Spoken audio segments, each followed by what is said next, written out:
What's going on, good people? Thank you for tuning in to the Angels Online, voice of the unheard, brought to you by me, Angel. You can check it out each and every Wednesday. Like, subscribe, follow, whatever social media platform you utilize.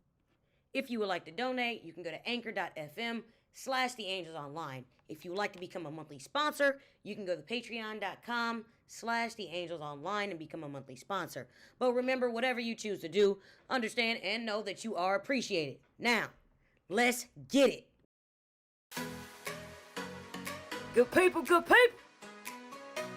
you got to get a people what they want. Woo! Good people,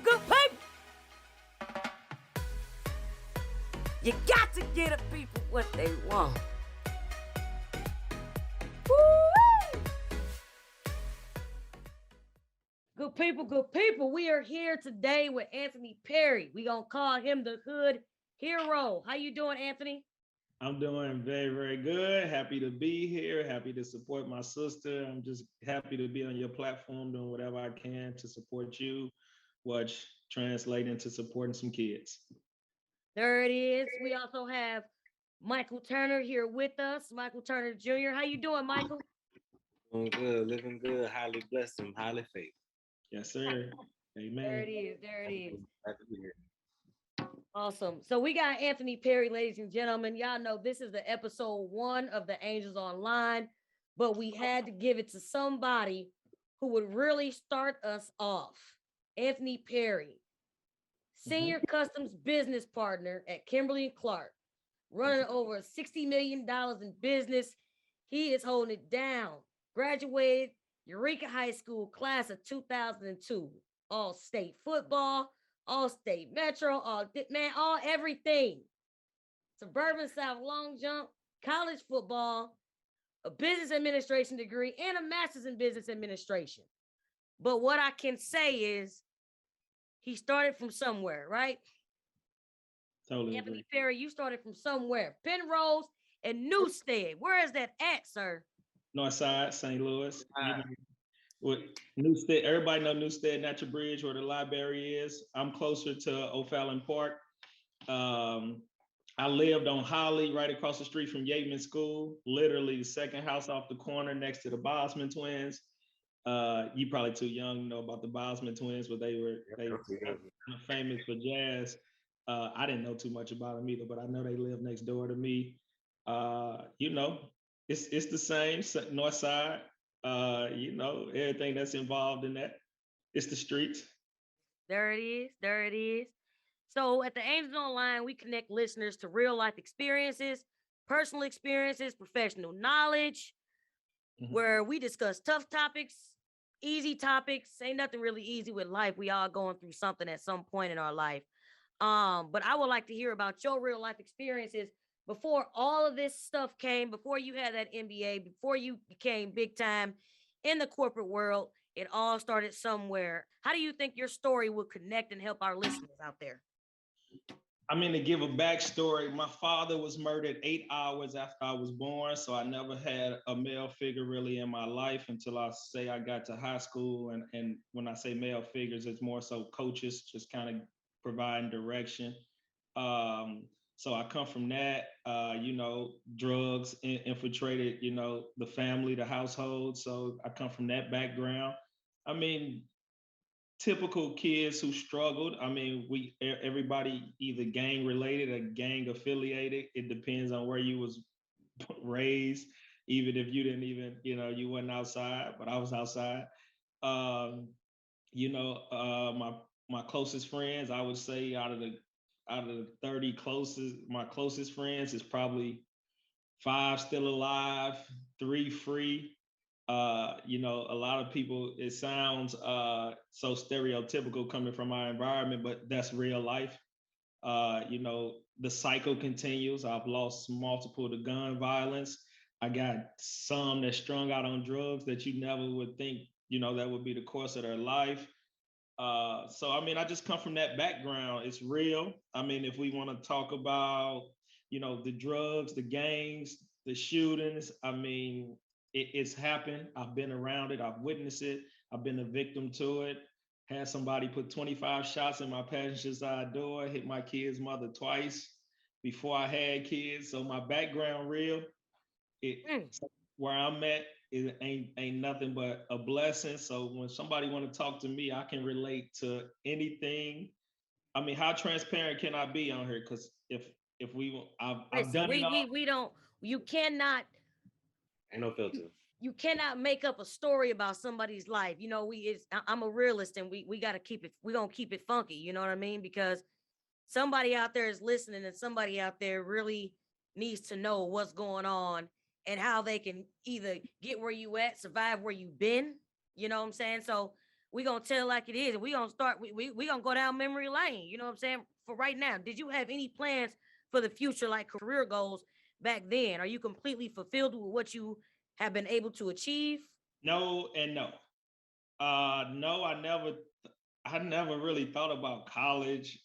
I never thought about graduating high school. I didn't think about it, but I enjoyed school. I never failed the class. Uh, Honor roll, you know, the typical. I would say, and you went to school with me, the bad kid that was very smart. So I mean, I took the accelerated classes. I was suspended damn near every other day until probably junior year when I kind of matured. Um, so no, to answer that question, I didn't think about college. I didn't think about a career. I didn't know what I was going to do next until one of my coaches told me I was being recruited, and then I'm like, business. You know, I'm gonna go into business because you know, typical. You know, I had sold everything, I did everything, so I'm like, you know, the same skill set can transition into you know corporate America. And then that work ethic, that's something somebody can't teach you. Shit, I mean, I hated, I wasn't gonna finish last. Right. We was running. If I did finish last, I still gave it all, and I was gonna work to make sure I ain't finished last again. Nobody compete hard as I can. That's in life. Like Rick Ross said, life is a competitive sport, and I mean everything you do, like I compete at it. And then when you say, "Am I fulfilled now?" There's different senses of fulfillment for me. When we speak to, am I able to provide for my children, my family, put us in great situations, in good schools, in safe neighborhoods? Yes, that's very fulfilling. I mean, that's you know, I'm father first. That's Right. I don't care about none of this other stuff. If I ain't the best father I can be, none of this matters, and I wouldn't be in the position I am today. So, am I fulfilled with that? Yes. Do I have a self-fulfillment? Like I've found something like my calling. I ain't got to that point yet. Uh, you know, I'll know when I'm there. I ain't there yet, but it's a challenge though. It's nothing to be like, you know, put your head down. I'll find it. You might find it at 60. But Right. one thing I'm gonna tell you, I'm enjoying my life because I live, and I don't know if this is because I'm a product of my environment, but a lot of times I don't live for tomorrow. Like I'm enjoy this moment because I don't know if tomorrow promised. Right. Now, when we talk financially, I prepare for tomorrow more so making sure the kids good, you know, for college. Because after that, I'm raising three men, really two biologically and a stepson. After college, I'm gonna make sure you come out with no debt. But you a man, you can't ask me for nothing. There it is. There it is. There it is. So you Oh, got to, that's you know, nobody learns nothing from good times. You know what I mean? Like mm-hmm. they got to struggle, and even though we're in a good situation, like they got to come with good grades. You got to clean the house. You got to take out the trash. When you get to St. Louis, you got to cut my mama grass. You got to rake. You got to clean. This. I ain't just giving it to you. Come on. Yeah, I mean, and if any of your kids listening, I mean, they go to hard work. The biggest issue in our community is a lack of structure. Yep. A lot of times that come from if the males are in the household or if your mother is basically laying down the law, because we know that we got some mamas that lay down the law too. But I'm a firm believer in structure left the house once the crack pandemic hit, and then the fathers were removed from the household, whether you know voluntarily or forcefully, right? So now you got moms working two jobs, they ain't at home, so they don't make them bad mothers because they trying to, provide. But now they left out there in the streets, get a hold of you. Shit, when you jump off that porch, it's hard to turn around. It's hard to bring them back in. So when we speak solely to me as a man and as a father, providing that structure, like 8 o'clock, you need to shower. Is your homework done? Don't do nothing until it's done. But to make sure your kids are engaged, time. And that's where you come in. When you come in and you reaching out to these kids, what you really giving them is your time. And if they got to come to you for your time, then that's because there's somebody that there's a lack of attention that they feel in whatever virtue of their life. But time is the most important thing, and then constructive. Making sure that it's positive. Feeding them good things. Now I feed mine positive affirmations all day, and I also give them the real. Right. My son just broke down crying to me last month because he wanted to try out for the basketball team, and he's a junior in high school, and he's the worst damn basketball player I've ever met. I had to tell him, no, you ain't finna go waste your time. Like, what else you want to do? Sometimes it's hard because we in these, we in this generation where we be just feeding your kids. Sometimes you got to be honest too. Like, that go a long way. Like, if you suck, you suck. Your daddy gonna tell you the truth, and you gonna respect it because your daddy. And what I also told him, if I ain't able to, if this is what you want to do, I'm gonna be there to support you. I'm always be in the stands, but I gotta tell you the truth. Do it look like my camera freezing up? Yeah, it's like moving slow. Yeah, I started saying that too. But I hear you. But I hear you. You all right. You're great. Okay, all right. So you can hear me clear. Everything is everything is clear. We got some good. We making something shake right now. This is the Angels Online, episode 1, giving it to the people. You got to give the people what they want. All the time. So I got a question. We're gonna talk about growing up. Penrose and Newstead. What was the education? Where'd you go to school at? What was that like for you? In the neighborhood or? No, so the blessing is my mother sent me, at this time it was called the DSEG program, short for desegregation. So I was bused to Eureka High. I was bused to Rockwood School District. So elementary school, I went to Geggy Elementary until I was suspended. Then I went to Gunlock Elementary. Then I came back to Rockwood and went to LaSalle Springs.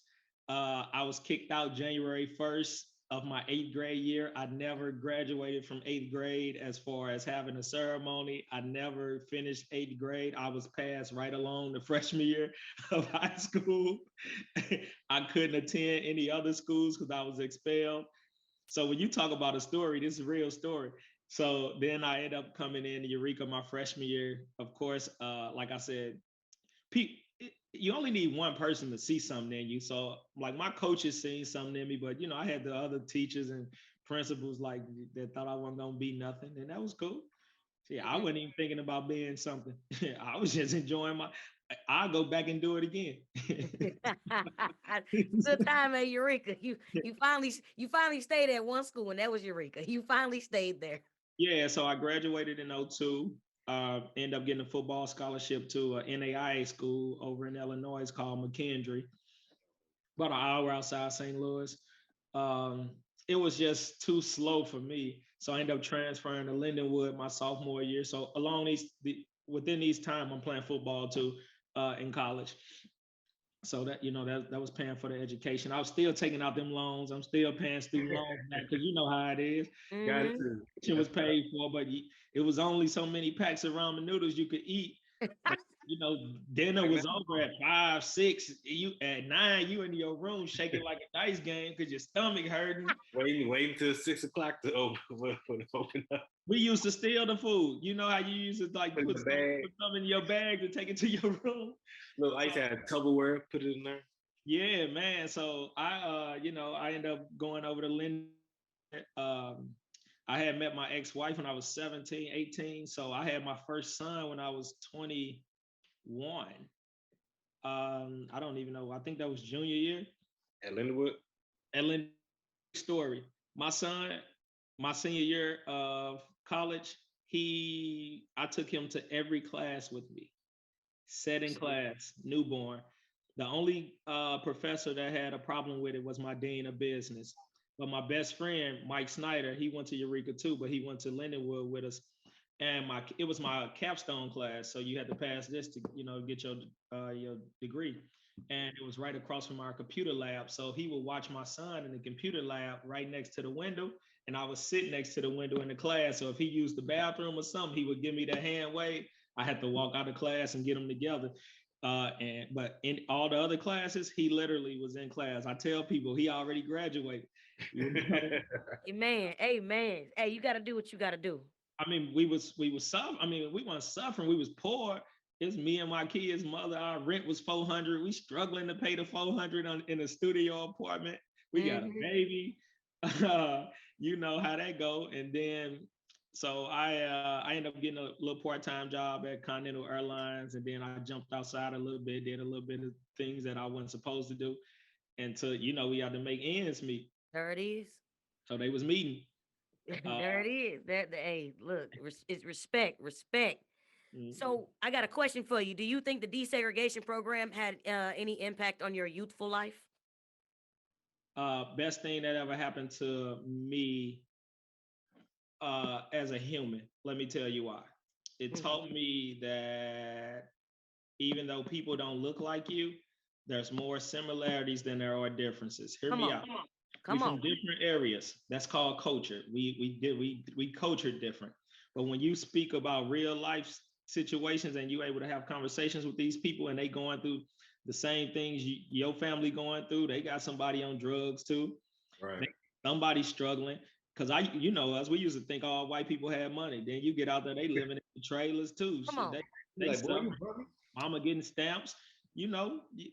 So once you have those conversations and you understand, like, you more alike, and then it teach you how to communicate different, right? I get when we in the hood, and we got to put on the face when we in corporate America. Right. We got to hit the switch. I always tell you, got to hit the switch when you walk through the door. I Come on. mean, but it taught you how to hit that switch, right? So to put you in the positions that we are in today. So just to be able to learn how to communicate effectively with people. I mean, I think I'm very charismatic, so I'm able to build rapport with people and build relationships easily. I don't believe no new friends. That ain't me. I ain't never not met a friend. I sit down, I talk to people. I love airports, like things where I get to meet people. But the DSEG program, I would say, it saved my life. I went from one environment to a shit, from one extreme to the other just by getting on a bus Right. or getting Man, off the bus. I think we all did that. So when I say that, it was the best thing that ever happened to me as a human. Now, in the position I'm in, I was thinking about this the other day, y'all. So varsity football, I was playing corner, and there was a guy on our team named Khalid Abdul Qadir, great football player. He ended up moving to Oklahoma. So they moved me from corner to safety. This is the best thing ever happened to me as far as getting me to college. Corner, I was all right at. Safety, one of the Beast. best in the state, right? It's on paper. So when they moved me there, because coach like, I'm gonna try you here because he leaving and we need somebody to fill that position. Football it's intelligence. That if you know what's going on and you know what's coming at you, you're two steps ahead of people, right? So I studied the game, and when I studied the game, I was athletic enough to put myself in position to make plays. So all right, now somebody watching you, like, damn, you could play. And then all you need, like I say, one person to believe in you. Then here come the colleges, like, we thinking about bringing you in. I'm like, what? I'm telling my mama. My mama like, what? It's real. It's real. And I was being recruited by more colleges. I had a couple D1, D2 schools that was reaching out. But I got in that puppy love, wanted to stay close to home. Y'all know how I go that first one. Yeah. I was outside, you know what I'm saying, enjoying my life from 12 on Uh-huh. up. And then here comes this puppy love. I'm staying close to home. So having kids, got married early, got married at 23, out the door at 25. It didn't work. But My yeah, no, God. DSEG was the best thing, that ever happened to me, as far as my growth as a human being. And seeing, people for who they are, making sure like there's not a racist bone in my body. I know how we look by the majority, how they look at us. I understand that picture too, but I think there's more good people out here than bad people. And I got close friends that don't look like me, and Yep. they gonna ride for me Right. more Facts. than some of these people that look like me. Facts. Even family. We Facts. really Come on. You know what to say. yeah, I'm It, telling you the truth. They yeah, gonna you ride do. for me. So, do you have any friends presently or in the past? What's your experiences with them, and what did you guys share in common? When you say friends, I mean, like, what do you mean from high school, from a different You know environment? what? How you want to see them? Because everybody see the word friends is different. Your close friends. What did you guys share in common? Whether it's from the streets to high school, you know what I mean? Because I know you went through a lot. In the streets at 12, growing up and everything. Your friends back then. What We, is it we that? did. What's something that kept you guys that kept you guys in common? I know you lost some along the way. What was it that you shared in common? We just good people. Now, hear me out. When I say good people, like we like to laugh, have fun, do similar things, watch sport. I mean, like talk, laugh, enjoy life. I would say. Now, when I say good people, now some of them, they about that. They about that situation. Mm-hmm. Don't, don't get out of line because they'll get you back in line, right? And then I got some, that's corporate America. I got friends from still playing both sides. But like when I say just all around good people, my kids call everybody uncle and auntie. When you come around, I'm introducing you. This is Auntie Rhonda. This is Uncle Mike. I don't care what color you're. Like if I love you and we friends, you uncle and auntie, right? Mm-hmm. Just knowing that good people like just around. I believe majority of the people in the world, they good people. People make mistakes. I've made several. Put me in the worst situations that I've ever been in. About split second decisions, but I think they're good people. And when I say I got friends from all walks of life, like I got them from all walks of life, and I love them dearly, and they love me the same. So what's in common is just to give a high level view, just good, fun people that like to enjoy life. I don't think I'm friends with nobody who boring. Right. And Hey.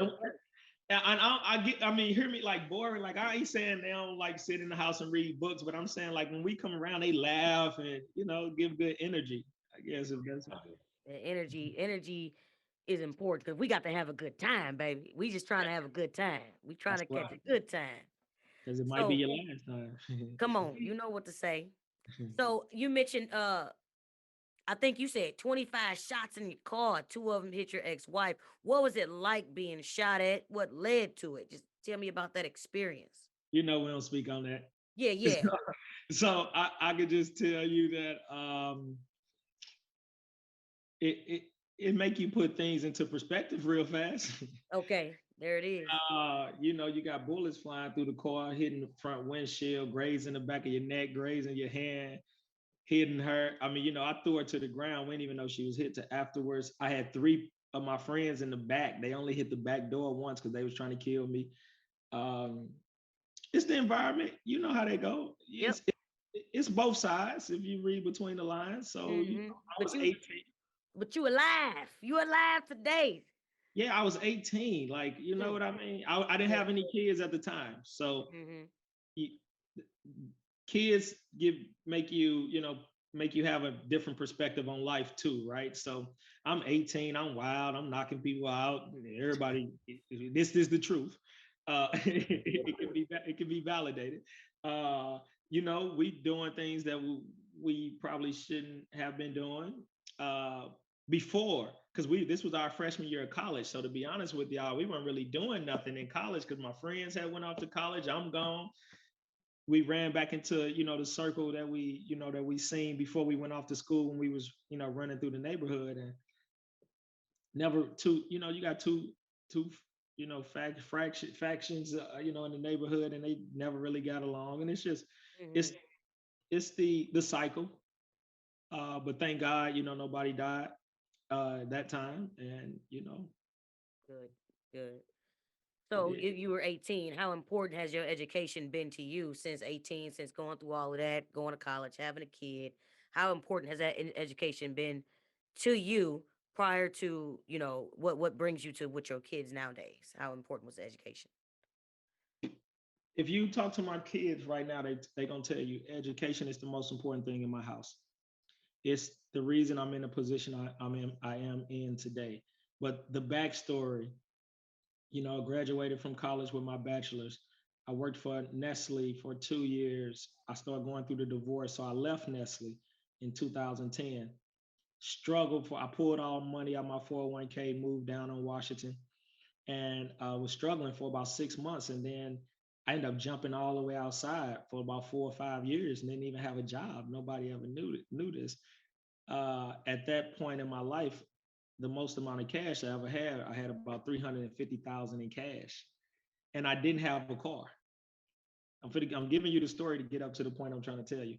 Right. Within about 18 months, I ran through all that money. So I'm 25. I'm outside. This is the best time of my life. Hear me out. I'm having the best time of my life. My boys straight. I didn't even have a car. I dropped them off at school in the cab every morning. Came back in the cab. You peaceful when you sitting on some money, right? It's a certain amount of peace it give you. So all right, I ran through that. I fell back off. I ended up going back to Nestle, and I moved to Phoenix. I lived out in Phoenix for about 2 or 3 months. They got rid of the role that they took out there. So they basically wanted me to take a demotion until another role opened up to put me in another role. And I'm like, no, but in the background, I got some things going on in St. Louis. Okay. So when they did that, I moved to St. Louis back home the next day. I came back to St. Louis to 60,000 in cash and whatever else I had going on in Mhm. St. Louis. So I ain't worked for another couple years. Boom, I'm getting up to the education piece. So my right hand get picked up by the feds. So he get picked up and I ain't know what was going on. So I'm like, boom. So you cut everything off, right? You cut everything off. So, I split the money up in different situations to make sure everybody knew what was going on.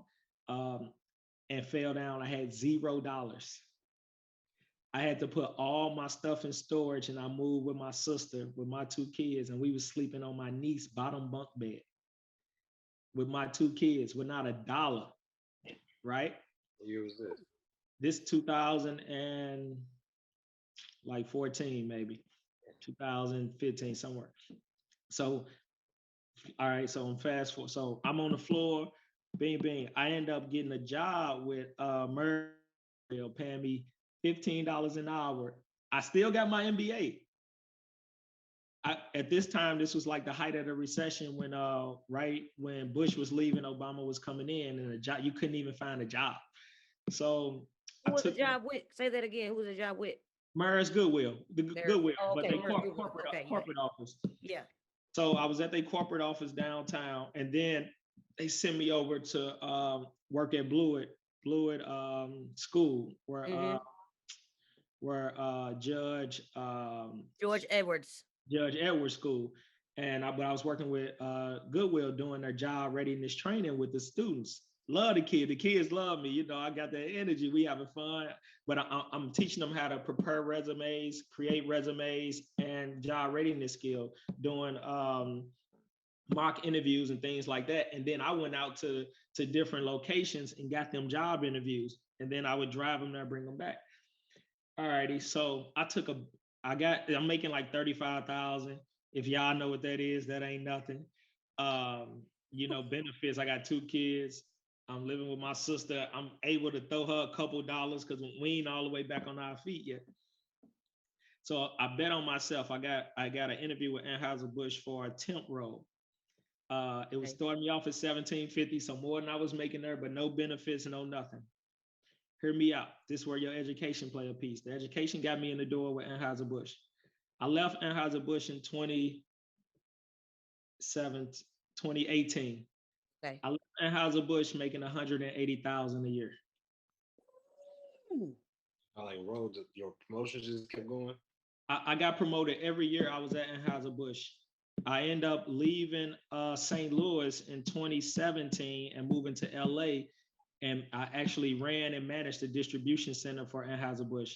It was a startup. So I actually started up a distribution center for them. We went through construction. I put $3 million worth of refrigeration on top of the roof. We had to be certified. It was helicopter in. I'm managing this.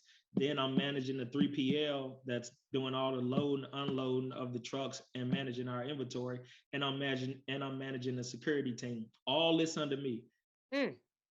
The amount of weight on your shoulders too, because I'm the only black person there that's in this position that's Right. running this.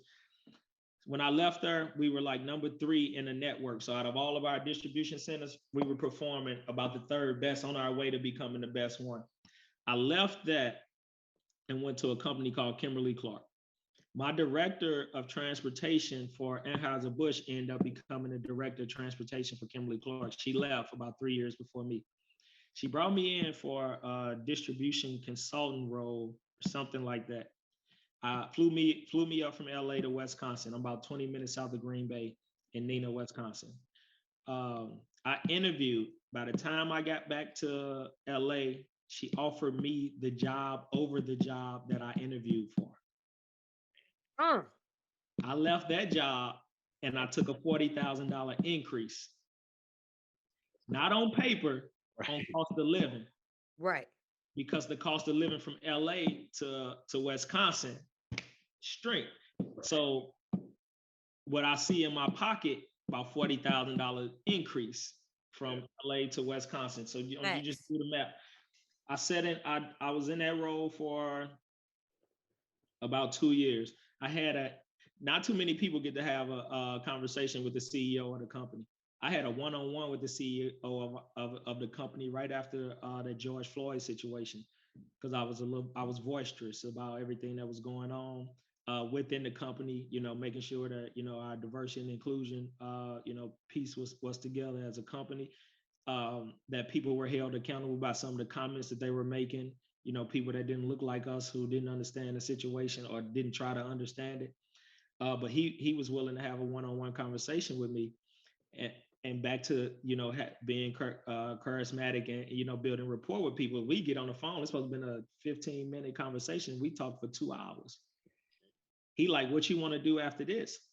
I'm like, I'm trying to move up in the supply chain, because I consider myself supply chain expert. I've been supply chain most of my life. Mm-hmm. He said, if you really thinking about running this company one day, go learn the sales side of the business.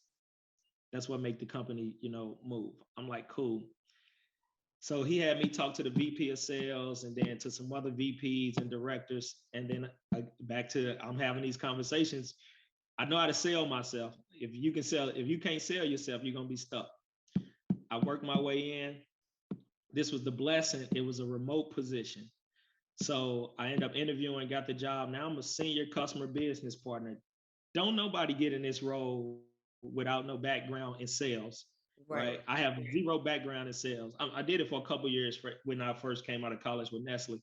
But I get in this role and I come out, I'm managing 60 million in business. The job is permanently remote. I uprooted my family out of Wisconsin because it wasn't very diverse. And we moved to Miami. So I'm in Miami right now. So when I say education, that's what got me here. And I got one of my close friends named Terrell Jones. He the sales director or vice president of sales for Bush Baked Beans. He's from the Northside too. He's from right there. We're from Penrose and Newstead, right? He was a D1 football player out of Melville, ended up playing at Miami of Ohio. He used to come through. I'm going to get you the game on this about education. He used to come through he had a Chrysler 300 sitting on some 22s, right? Y'all know when people ride through the neighborhood, what they doing, right? And he used to always tell me, like, Ray, the money will come. Ray, my middle name, most people call me Ray. He like, Ray, if you stay at it, the money will come. I was getting it too fast, but when I had to sit down, I'm like, he like the money will come. And I can tell you every step of my life when I made 50,000, when I got to 85, when I got to 100, when I got to 150, when I got to 180, when I get to 200, I could tell you about this. Like, because it really, those words always like ring a bell, like the money will come, like that. He like, stick with it. Your education will pay off. Stick with it. And again, don't just think it's gonna come. They come with Right. You hard gotta work, work. knowing what you're doing. It goes back to that structure and that foundation of who you are. Like I said, I was competitive in the beginning. Like when you work hard and you go, and you're willing to, go, put in that extra work, go above and beyond, as they say. You can achieve anything you want. You put your mind to it. It sounds so, stereotypical, or what's the saying? It sounds so cliche. Mm-hmm. But well, man, when you put your mind to it and you go get it, and you don't want to hear what nobody got to say till you get it. Like when I was sleeping on that bottom bunk, like that was a reality check. Come on. I'm in there, I'm holding two boys. We in here. We used to go eat, right? I'll go get them some Chinaman. They'll split a box, right? I couldn't afford mine. People didn't even know I was struggling. So, I'll wait till they get done. If they ain't eating none, I'm over there. I'm just eating what was left. You get what I'm saying?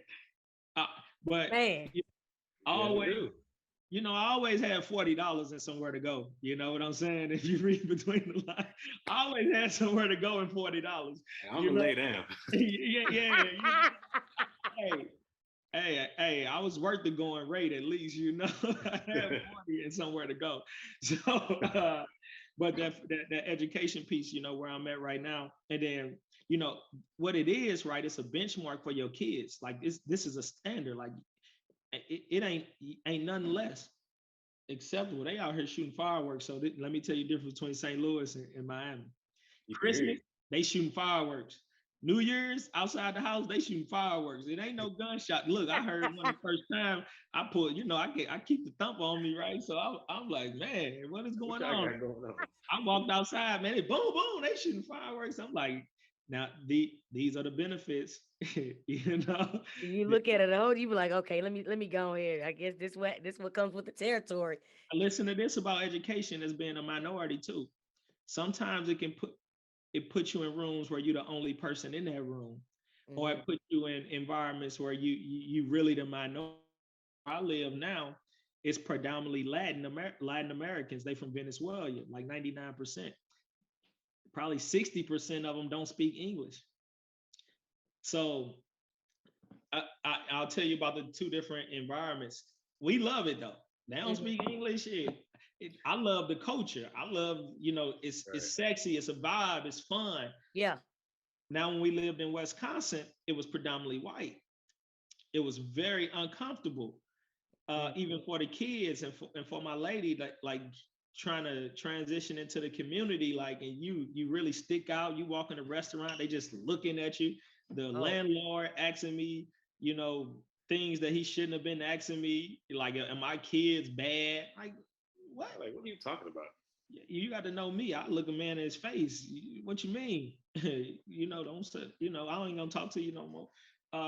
So, things that was going on, but I love it because I even loved Wisconsin because there was a sense of calmness and peace up there too. That sometimes I miss in Miami. Some things you kind of take for granted, like going in the office and seeing your coworkers. And now when you at home all day, and the lady and kids getting on your nerves, you can't really go too far.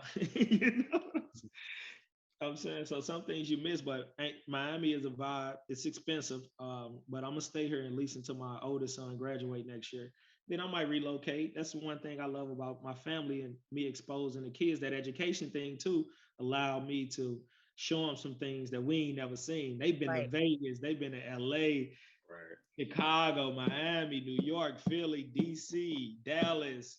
I mean, you name it, like, I make sure that they see the world. So when it's their time, go, son, like, go fly. Like, you ain't nothing holding you back. You know what I mean? And that's that education piece. And I push it with them. I got one junior, National Junior Honor Society. And the other one, if he tests, he would be in it too. Straight A. I got three boys actually here, straight students. You might get a B or something here, but I talk to them like, man, hey, Don't son. bring that B up in here, guy. I mean, but it's the thing too about being a parent. Know your kids. Like I had my kids in music or something. They 8th grade year, they was down there had an F. It ain't them. Like I think they was playing like the cello or The something. cello. Oh, yeah. Something and they was sucked, right? He's like, I ain't doing this. Yeah. Now we know, like, no, they'll tell you no music classes. No But no, music classes. education is, very, the most important thing that, is pushing my life today, that's got me in the position that I'm in. I'm not gonna sit and tell people education is the all in, because I got some friends that's entrepreneurs Mm-hmm. that's making more money than me, running, they got their own trucking company. It's what's in you. Now it can't be on you, it's got to be in you. That Yeah. they struggle just like me. I can put him on here. He can tell you stories about how him and his family had to sleep in hotels and rooms from night to night, because don't nothing come from, everything come from that struggle. Like it puts something in you. And people ask me now, because, I told you I got the Airbnbs. I started a cleaning company down here that's doing well. I'm brokering yachts. I'm brokering exotic cars. I don't have to do that, but it's something in you. Like you don't never want to It's be that broke again. hustle. Right. Yeah, like hey, I know what that bed felt like. I know what I felt like. like as a human, as a man, I'm like, I ain't never going back. Yeah. You know what I'm saying? Like and with the cleaning business, I spoke to y'all about my income. I be out there scrubbing toilets. Hey, Really? Money though. it's a demonstration, which leads to Example. what are your future plans for the kids? Well, I do preach this college to them. So like that's what I preach. Like college education is number one. Now, if they come to me and like, Daddy, after they graduate high school and they like, I want to start my business and whatnot, I'm gonna give them this one spiel. I give you a year, then you gotta get out. But you got to figure it out. If that's the route, I'm gonna support you, whatever you're gonna do. But college is like that's where I'm pushing them, and that's what they want to do. From what I hear, I got one that want to be a lawyer, one that want to be a biochemist, and then my youngest son, he's still he only 13, so he's still trying to figure it out. Right. But Baby boy. he want to go to college too. Um, like that's and I'm gonna pay for it. Like that's my last shebang. Like I'm gonna pay for your college. I don't want you coming out with no debt, because I'm sitting on 100,000 in debt right now. It's the best 100,000 that I owe though. You know what I'm saying? Me and Hey, you both, but but I took it, I ran with it. yeah. So so yeah, pushing them to be better than me. Like that's all I talk to them about. You got to be better than me. I'm human. I've made more mistakes than anybody I know. I've made decisions like that I regret to this day. But again, you can't dwell on it. You got to keep going. There's things that I ain't proud of that I've done, but you just got to push forward. So my only thing, sometimes I'm still making mistakes and I'm coaching and teaching in the middle of it, right? Like, Come on. I'm still, trying to control my emotions. Somebody get out of line and I'm gonna go with them, right? But I'm trying to teach the kids how to, you know, Stay calm. Don't do that. Don't. hey, don't ever let somebody take you out of character. Yeah. And I'm still learning. I love that. That's I got my 2022 goals. That's the thing. People need to set goals. Kids have a goal, have measurables, measure it. Understand when you're getting somewhere so you can celebrate those wins. And if you fall short, that that you got to put in some more grind. Like that's important. So I have that with them. I'm hard on them. Like when I say hard on them, like I love on them too. That's the difference. Mm-hmm. I never get off the phone without saying I love you. It ain't one day. Your daddy love you, but I ain't tolerating no bullshit. There it Like is. you ain't never disrespecting an adult. A woman ain't never got to hold the door open for you. You know what to do. Maintain your grannies, your aunts, your uncle. If they adults, it's only a certain way that you can talk to them. Even if they out of line, you come let me talk to them. You know. So that's just principles I raised them on. So, education number one, be respectful, and if somebody put their hands on you, try to kill There it is. them. Safety is sexy, okay? Hey man, they dangerous. So what do you have any concerns about your children or fears about their safety? All parents do. Mm-hmm. Number one, maybe a little bit more for black parents, but all parents worry about their kids. But I am raising black men, and I'm putting them in environments where they are the minority. So I worry about that. You know what I mean? The stereotypes. We like to wear hoodies. That's just our culture. We love that, and you don't want to be stereotyped and profiled. So yes, I worry. I'm going through this thing right now that make me very, very emotional because my son leaves next year. I mean, Mm-hmm. 2023. Like he gone. My whole life changes because Mm-hmm. my life revolves around my kids. So now what? I, you know what I mean? So And now I'm yeah, like, now and then 3 years after that, the second one gone. Then a couple years after that, then now I'm sitting up here like I'll be an empty nester right before I'm 45. well, I But remember when they was born. man, it seemed like yesterday, right? And that sometimes that be getting me into this emotional place where I be in this emotional state of mind that sometimes bring tears to your eyes, even as a grown man, because you like your whole life changes. Is that is that like an anxiety? Because that Yeah, was my next question. Do you have fears, worries, or anxiety? So I guess you not having your kids at home anymore. That's the fact that they're growing up. yeah, and not only just being at home, like when you ain't there to protect them, no Yep. matter what. Cause see, people will help people. So like if my kid's in a bad situation, there are people that will come to their defense and help them. Ain't too many gonna die for Mm-hmm. them. That's how I'm coming. So that's that feeling like if they in them situations like, and then right. So I've been able to put them in these environments, but I also have taken them out of that environment in which I grew up in. So when Uh-huh. we talk like street smarts and following your intuition, if you don't feel it, get out of there. Like I Mm-hmm. don't know if they got that. You know what I mean? And I Right. don't know if if they're gonna be put in these situations where they don't know what's going on and don't work out for them. But then again, you just trusting God, trusting your kids, and they have to grow and learn and experience things for themselves too. And you gotta suck that up. I almost feel like my mom. We they growing up. I got a question for you. Were you bullied when you were growing up? No, I was the bullier. Your kids pretty strong then. They don't get bullied, huh? No, and we don't even tolerate that. I got one who is flat out goon. Uh, and that's the one in Junior National Honor Society, and he's calm. This is why I talk about parents and instruction.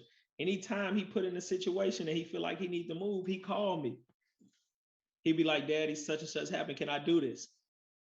And more than likely, I'm giving him the red light, like, "No, it ain't even worth it." Boom, boom. Because normally it ain't even him. It's him trying to defend his friends or something. And I had to give him that, give him that game. If your friends ain't standing up for themselves and you jump off that boat, when you get home, I'm whooping your ass. Right. Mm-hmm. Flat Yeah. out. Because that was his situation, right? But these called life lessons. Like if he don't stand up for himself, no, we ain't. You can stand up for him and say something, but that's as far as it going. And so I forgot what you were asking me, but no, I don't worry about like Bullying. yeah, no, and they can throw hands. So I train them, they box. The little one is the one that people, this is the nicest person I've ever met in my life. He's the person that impacted me a lot because he's just so nice. He always see the positive in things. He's just the nice. And when I say the little one, my biological little one, he just see the nicest in all things and everything. But the man hands is, I could train him to fight professionally. It ain't in him though. You know what I mean?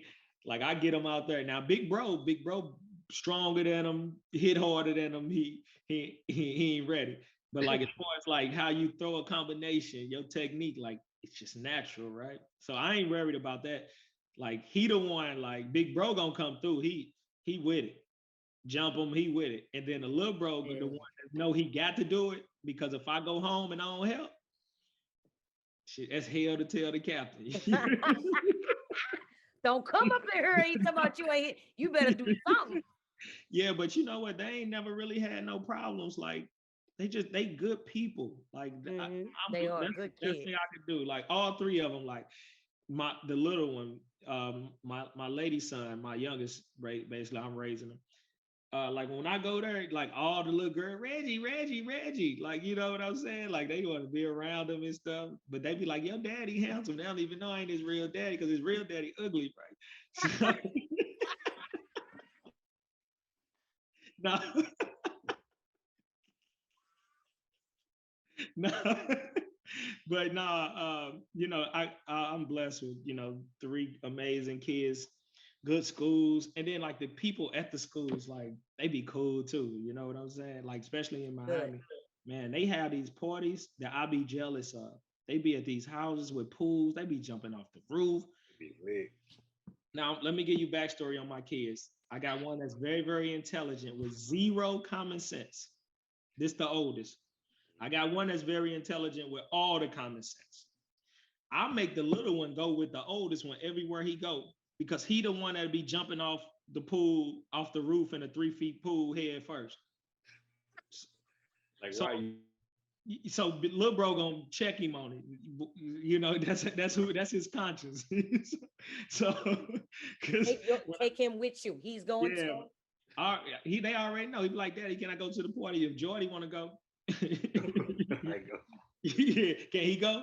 Yeah, I'll see y'all when. But they tight though, man. They like this, Yeah. And even blending families was like one of the hardest things I ever did. And now all three they relationships pretty cool now. So that's a blessing to see. Do you have any regrets about anything you've done in the past? Yeah, I mean, most people do. Like I had a marriage that failed. You know what I mean? Like nobody want to raise their kids outside of the same household with the mother, but things don't work out right. So that's probably one thing that I regret. Um, I've had some, people as adults come back to me and like, you bullied me in high school, and now I'm just cool now, and I'm like, damn, I don't know what kind of impact I had on these people's lives. So sometimes I'll be regretting that. And then, I'm human. So some things I say to people I love and things that I do, especially when I'm on that liquid, sometimes I, make some mistakes. So yeah, regrettables, but do I like carry them with me? Like, nah, shit, everybody, got some things they wish that they can change, but God things work out the way they're supposed to. If you could turn back time and change some things, would you? And what would they be? Never. There it is. Did you Okay. hear that? I wouldn't change not one thing, nothing. Everything is exactly how it's supposed to have fallen in place. You know. Uh, Now when we talk about damn, so when I say nothing, there's one thing. I never met my father. He was Okay. murdered 8 hours after I was born. So that would probably be one thing that I would just, I would want to be able to meet him and talk to him one day. Because some of the mistakes I think I made, I might not have made. Mm-hmm. I had, that male, because I'm pretty sure he's made some mistakes, and most good fathers want to raise better men. So, that's probably the only thing. But as far as like choices that I've made, like, no, I'm here every day. I'm just striving to be the best me I can be. You know what I mean? And Yeah. shit, I'm flawed, but shit, I'm solid. Where Where do you see yourself and your family in 5 years' time? I don't know. There it is. I mean, I could speak to 5 years. I should have two boys in college, right? What's 5 years from now? You 26. got me thinking too. What's It's 2021, but we let's almost just in say 2020. 2027. Yeah, I think I would have two in college and one in the senior year. uh, So hell, I would probably have one graduating with his bachelor's.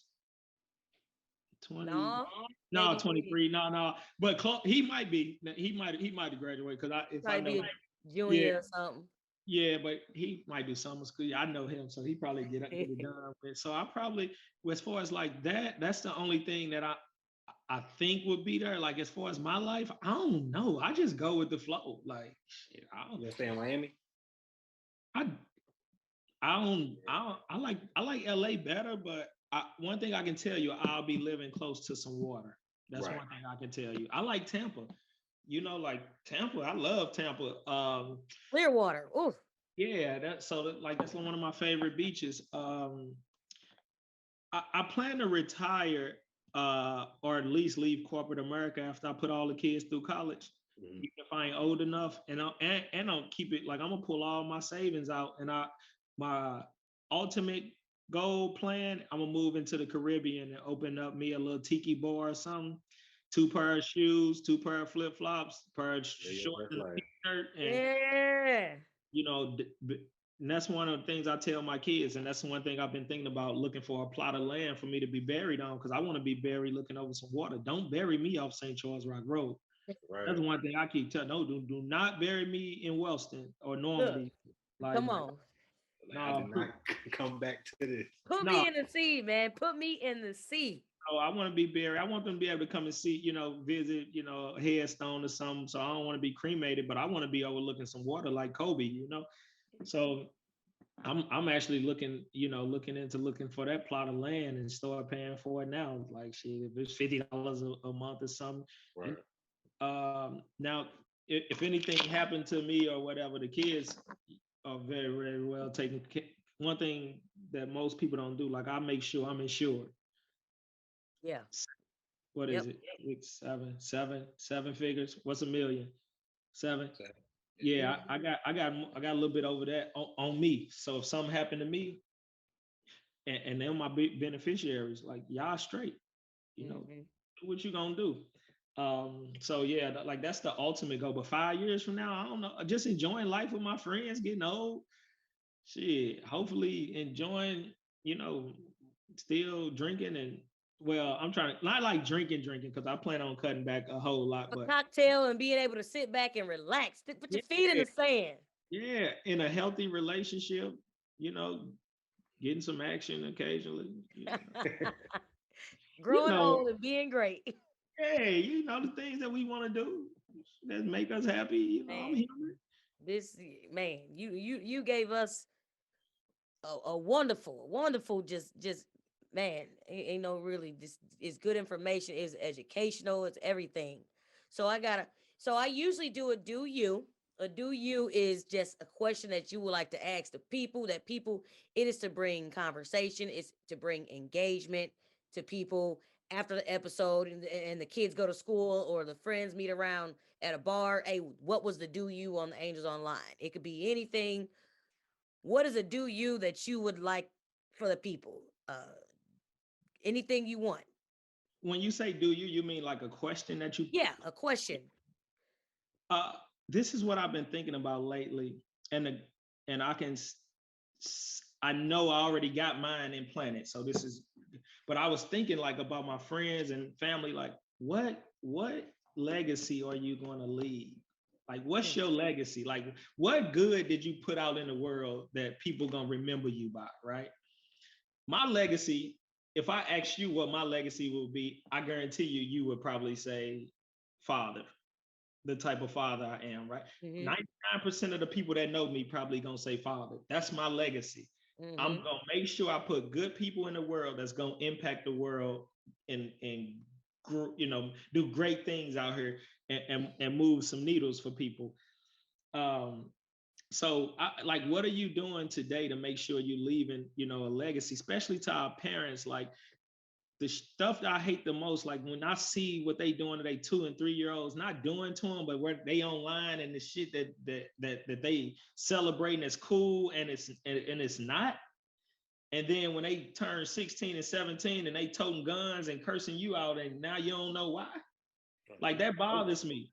Like you out here and they giving middle fingers and cursing at 2, 3, and you laughing and you and your friends. Like to me, that is the worst parenting that a person. Like, what kind of example are you setting? Because I've seen it where they turn Yeah.